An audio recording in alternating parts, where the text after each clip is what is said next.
Hey, you guys, welcome back to a big one. This is a big one. In fact, I think all of these are big ones. This is number 4 in our engaging the culture and our worldview considerations, especially regarding not only classroom debate, but most importantly, the upcoming election. Here it is, racism. Racism. Aren't you kind of tired of hearing about it? I'm tired of hearing about it. Everything's about racism. Everything. I don't think so. I think there's a certain people group that have access to a microphone, and I'm not talking about a people group that is of any color. I think it's being really put together by people of all kinds of colors that have an agenda to push, so they make everything a race issue. Listen, this is what the Bible says about racism, that God hates it. Racism is a sin.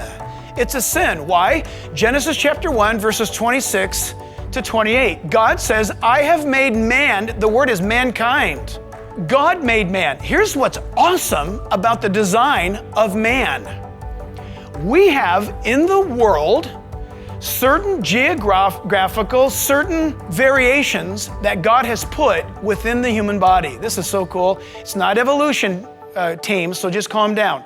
Not evolution, it's variation within the species. It's true in animal life and it's true in human life. What do I mean by that? For example, those who reside in certain,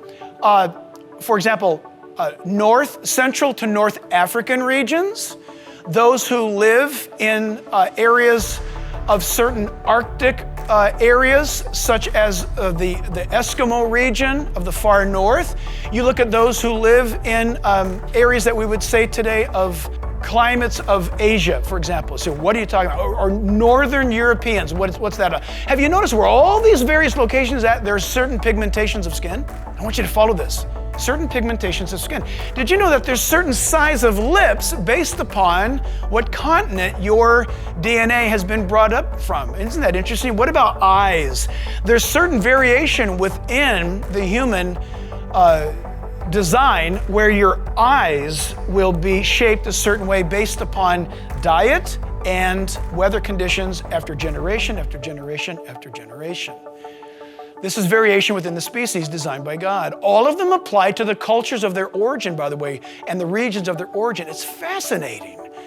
The Bible talks about God having everybody in the same location in the cradle of civilization until man angered God and went against God at what is known as the Tower of Babel, and God dispersed them. Isn't it interesting to note that the Bible suggests that all people spoke Hebrew until that moment happened, and then God caused them to have confusion. They didn't understand each other. They fled to all the four corners of the earth, and in that exodus from the cradle of civilization came their physical variation within the species. But when you peel back, so to speak, a person's skin and look under the hood, and you look at their hematology footprint, we're the same people. The difference between a white person and a very, very, very, very, very dark black person is so extremely rare scientifically. Racism comes from the wickedness of the human heart. Listen. If you want to dial down on this racism junk, it never ends. Are you an African American? Why does it have to be hyphenated? Well, then I'm a Portuguese American. You're a what? You're a this, you're that. Who cares? Listen, when Jesus rules and reigns in my heart, I don't even see your color. In fact, I would rather celebrate your color. This thing about dividing over race is nuts. But yet, because we're so far from God as a culture, we make it an issue.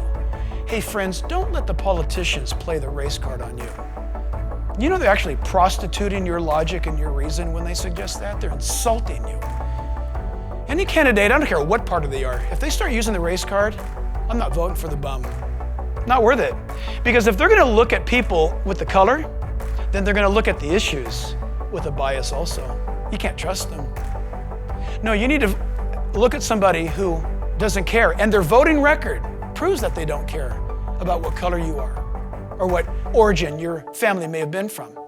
Just remember this, Jesus was a Jew. Jesus was a Jew, the most hated people group in human history, the Jews. Isn't it interesting that God chose to come to earth as a Jew? Why didn't he come as a Canadian? How come he didn't come as an American? Why didn't he come as something else? Why didn't he come as an Asian? Isn't it wild that the God of all heaven, who could have come in any color he wanted to, came as a Jew? Was he trying to send us a message? Listen, friends, really, truly love Jesus. And when you do, you'll realize that he loves everybody. For those of you who attend a church, I hope your church looks like the church that I have the privilege of pastoring over. Every service, I get to stand in front of thousands of people, and you should see them. They look like a quilt, a beautifully woven quilt of exactly what heaven's going to look like. There are white people, there are black people, there are yellow people, there are red people, there are whatever color people you can imagine, and every mix in between. It is awesome. It's exactly how heaven's going to be. God created you in his image, and you need to celebrate that truth.